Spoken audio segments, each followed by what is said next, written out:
Hello friends, welcome to my YouTube channel. Today I am going to start the new topic in the Python programming language, which is basically called the tuple object. In my previous tutorial, what I have covered the list object. What is the list object? What is the use of the list object? This kind of thing already I have discussed. So if you don't know what is basically the list object, then I'll request you to please refer the previous tutorial. I'll share this particular tutorial in the description box. So let us begin the new object called tuple object. So let us start our tutorial.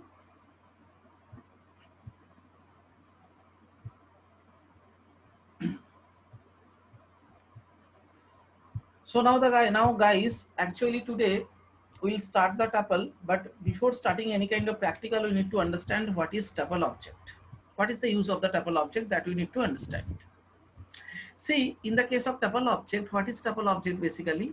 See, sometimes it is required in the case of real-time project that we need to actually intact our data. We don't need to update our information.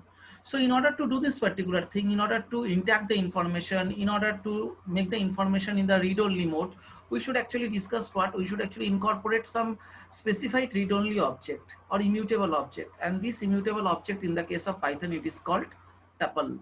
So what is basically tuple? Sometimes in the case of tuple, people are using to store the data for the historical information also.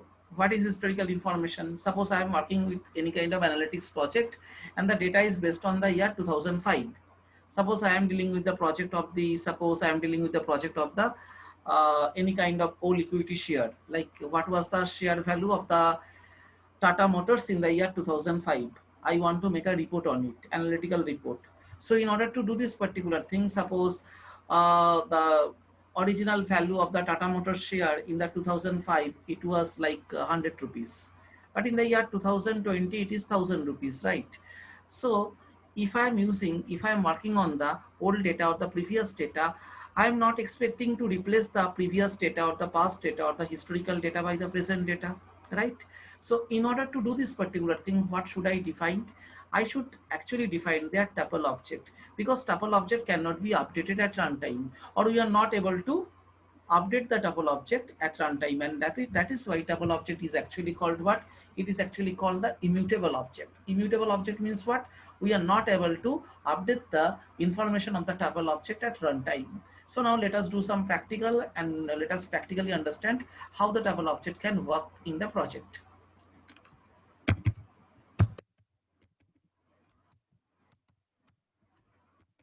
Suppose I am defining a particular tuple object. So in the case of tuple object, we are using the, we can say, small bracket or parenthesis sign or the first bracket we have used. That implies this particular thing, this symbol is the identification of the tuple.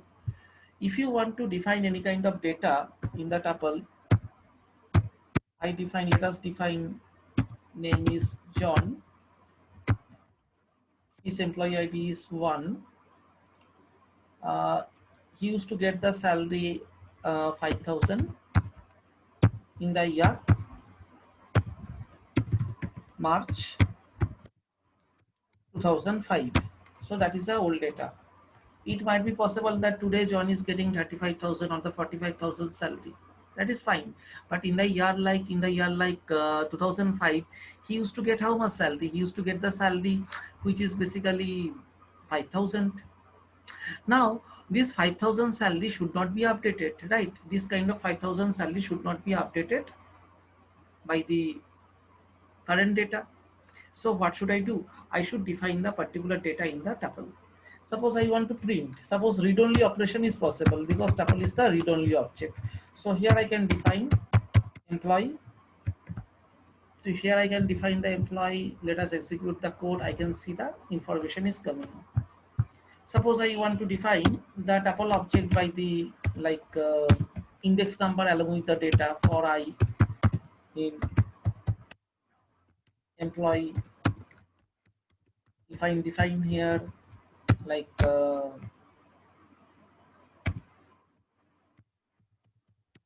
employee dot index function. Index function is what? Index function is a read-only function. So it is expected that we can use it. So we can define I here also. Now let us execute the code.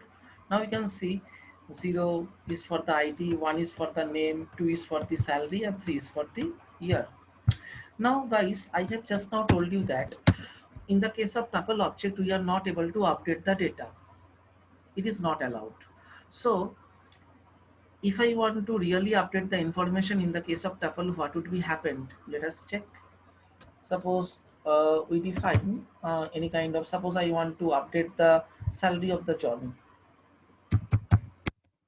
employee. What is the index number? Index number is like 012. So here I define 2, and here I define the suppose 7,000. So here I am doing a particular thing that is which is not acceptable in the case of tuple. Now we'll see what would be happened here. Let us execute the code and you can understand. You will see I am getting an error here, type error. Why I am getting error? Because I am trying to update the information inside the tuple, which is not acceptable. Because tuple is completely immutable object. Immutable means we are not able to update the data or alter the data at runtime. So now do one thing. So let us do one thing. Let us comment this particular thing. Now I want to suppose append some data. See, in the case of list object, we have done the append, right? But here append function is not allowed. Suppose I want to provide some like contact number of this person. Then I want to print the data. Let us see what would be happened. So execute the code. You will see again attribute error means tuple object has no attribute called append. Means in the case of tuple, we have no function or the attribute called append. Because in the case of append, you are able to alter the structure of the tuple, which is not allowed. So that is why append, insert, extend, no function is supported here in the case of tuple. It's a completely immutable object.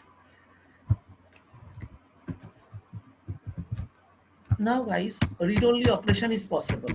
Suppose if I declare any kind of like not salary, suppose I am declaring the marks of the student.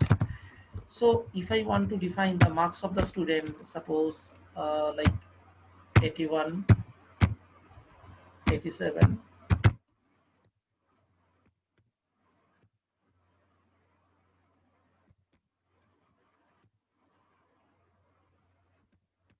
we define some data here, right? We define some data like this. That is the score of some students. Now, if I want to know what is the maximum number, maximum score of the student or the maximum marks of the student, maximum marks, I just call the max function. It's a predefined function, guys. Same function can be used in the list object also. So I can call the function. I can execute the. So maximum number is 91. If you want to call the, if you want to get the minimum marks,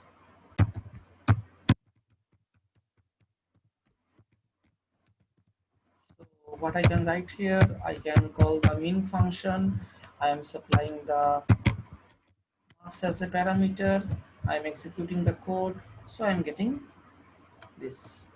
Now if I want to get the average, but before the average I want to know the total number of students. Okay, so total number of students, if I want to check the total number of students, what should I write here? There is a function called length. It will count the total number of data points. So that is basically the total number of students here. So if I execute it, I can get the, just one thing guys, I have to print the number of students. I didn't print it. So total number of students, right?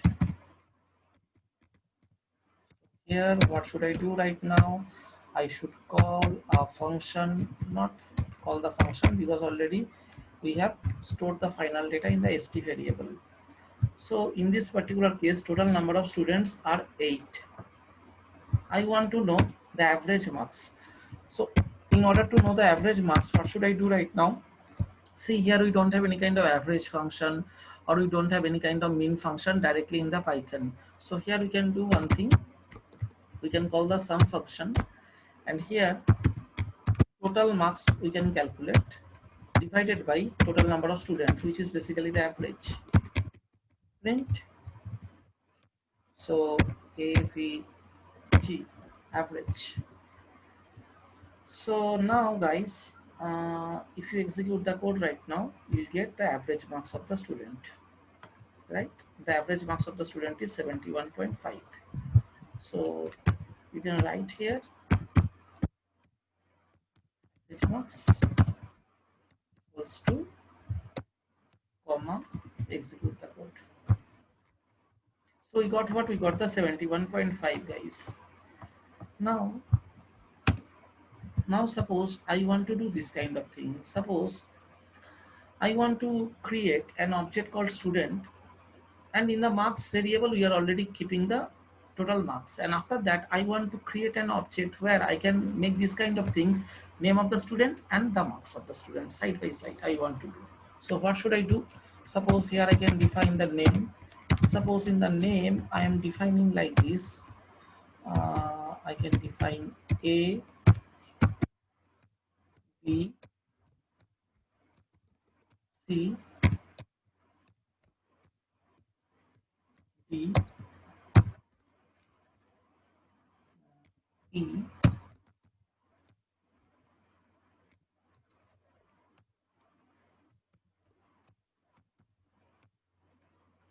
F. So total 1, 2, 3, 4, 5, 6. So more students are needed guys, G and H. We have these particular students. Now what I want to create an object where we have the name of the students and corresponding we need to have the marks.